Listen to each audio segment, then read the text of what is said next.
Assalamualaikum warahmatullahi wabarakatuh. Selamat datang kembali di channel saya. Video kali ini masih membahas seputar soal-soal prioritas PPG dalam jabatan. Bagi yang belum menonton video sebelumnya yang juga membahas soal prioritas PPG dalam jabatan, dapat menonton melalui tautan yang saya sematkan dalam bagian deskripsi. Dukung terus channel ini dengan cara subscribe, komen, serta aktifkan loncengnya. Baiklah, tanpa berlama-lama, mari disimak bersama-sama beberapa soal persiapan untuk prioritas PPG dalam jabatan. Ini soal-soal yang akan saya bahas fokus pada soal kompetensi pedagogik. Soal nomor 1. Kemampuan berpikir untuk mengoperasikan kaidah-kaidah logika tetapi masih terkait dengan objek-objek yang bersifat konkret merupakan ciri-ciri kemampuan anak berusia titik-titik. Ini pilihan jawabannya. Kira-kira jawabannya yang mana? Jawabannya adalah yang C. Ini sesuai dengan tahapan perkembangan kognitif anak dalam teori Piaget ya. Yang pertama ada tahap sensori motor. Nah, ini 0 sampai 24 bulan atau 0 sampai 2 tahun. Ciri-cirinya adalah kemampuannya masih terbatas pada gerak refleks dan panca indera. Kemudian tahap yang kedua yaitu tahap pra-operasional, usia 2 sampai 7 tahun. Ciri-cirinya pada tahap ini, anak berpikir pada tingkat simbolik, belum mengenal atau belum menggunakan operasi kognitif. Kemudian tahap operasional konkret, usia 7 sampai 11 atau 12 tahun ya. Ini ciri-cirinya adalah anak sudah bisa mengoperasikan kaidah logika dengan objek konkret. Tahap yang keempat yaitu tahap operasional formal, usia 11 atau 12 tahun ke atas. Ini ditandai dengan kemampuan berpikir abstrak dan logis. Jadi jelas ya jawabannya untuk soal ini yaitu C. Soal berikutnya,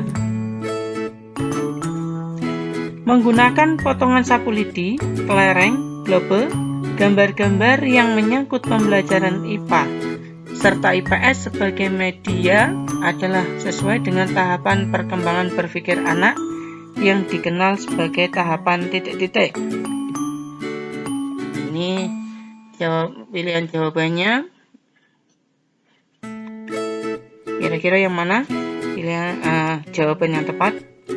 Jawaban yang tepat adalah yang A. Ya, ini jelas ya. Yaitu anak memahami bilangan dan angka tetapi masih terkait dengan objek bersifat konkret. Nah, ini berarti anak dalam tahap perkembangan operasional konkret. Ini sesuai dengan teori yang dikemukakan oleh Piaget seperti soal nomor 1 tadi. Soal berikutnya, seorang peserta didik mampu mendengarkan informasi yang disampaikan oleh guru, tetapi pada saat ditanya, ia tidak mengerti apa yang ia dengar. Peserta didik tersebut mengalami kesulitan atau gangguan belajar dalam hal titik-titik. Pilihan jawabannya adalah yang B. Jadi ada 4 jenis kesulitan belajar anak SD. Yang pertama adalah kesulitan belajar akademis. Nah, biasanya ini disebut dengan kesulitan dalam calistung atau membaca, menulis, dan berhitung. Yang kedua yaitu gangguan simbolik atau kesulitan belajar karena gangguan simbolik. Nah, ini antara lain siswa itu mampu mendengar tetapi tidak mengerti apa yang ia dengar. Kemudian yang ketiga yaitu gangguan non simbolik. atau ketidakmampuan anak memahami isi pelajaran karena ia mengalami kesulitan untuk mengenal kembali apa yang telah dipelajarinya pada pelajaran sebelumnya. Ya, ini beberapa jenis kesulitan belajar yang dialami oleh siswa SD atau anak SD. Kita lanjutkan soal berikutnya. Perbedaan antara konseling dan wawancara terletak pada maksud dan tujuannya. Tujuan konseling adalah titik-titik. Ini apakah membantu siswa agar dapat memecahkan masalah pribadinya? Apakah membantu siswa agar dapat melakukan penyesuaian diri dengan lingkungan? Apakah membantu siswa agar dapat mengatasi kesulitan belajar? Atau yang D, membantu siswa agar memperoleh informasi tertentu? Jawabannya adalah yang D. Ini sudah cukup jelas ya. Kalau wawancara hanya bertujuan untuk mendapatkan informasi saja. Sedangkan konseling selain bertujuan untuk mendapatkan informasi, juga untuk membantu siswa dalam mengatasi masalah.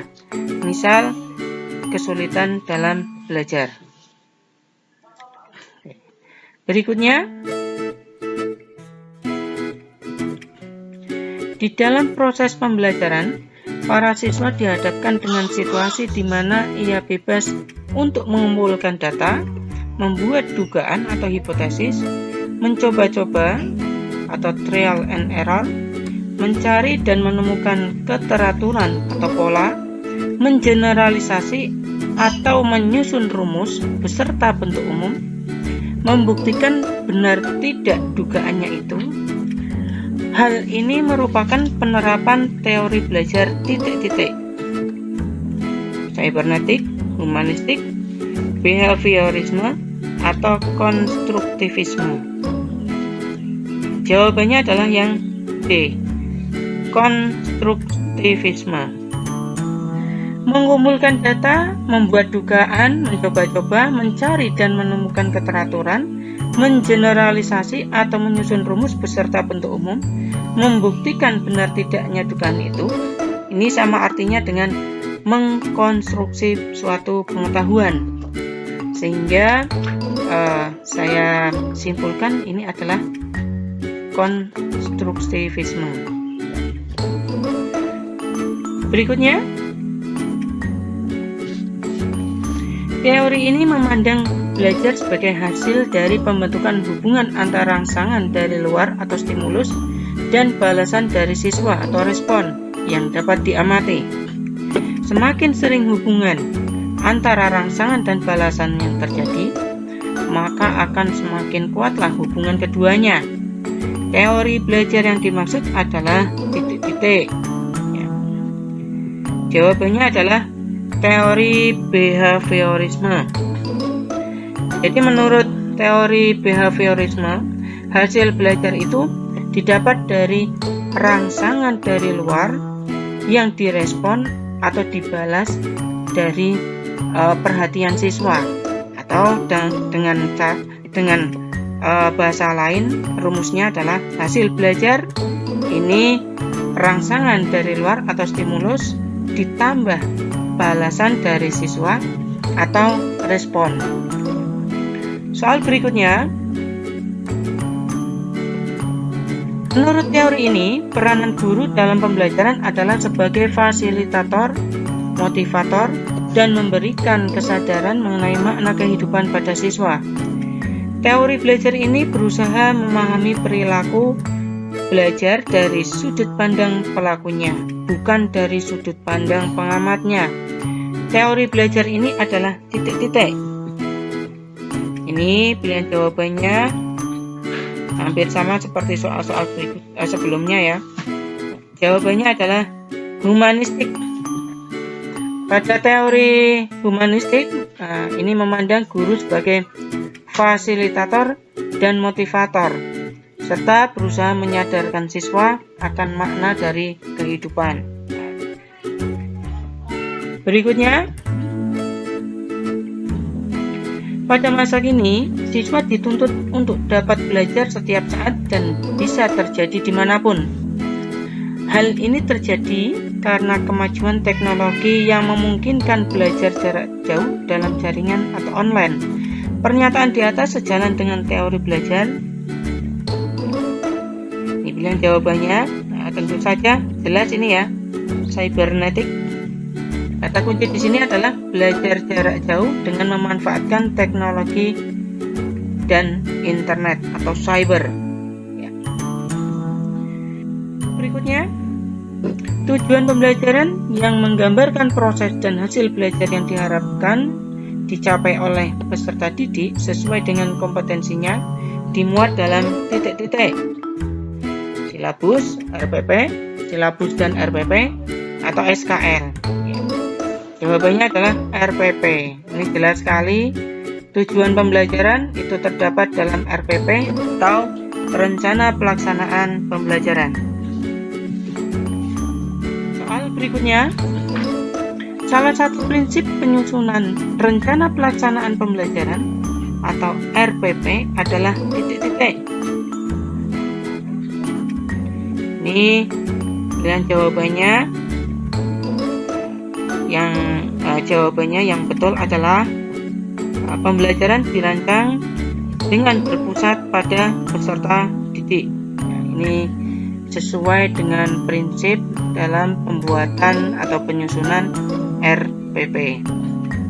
Nah, itu tadi beberapa soal kompetensi pedagogik yang sering keluar dalam pretest PPG dalam jabatan.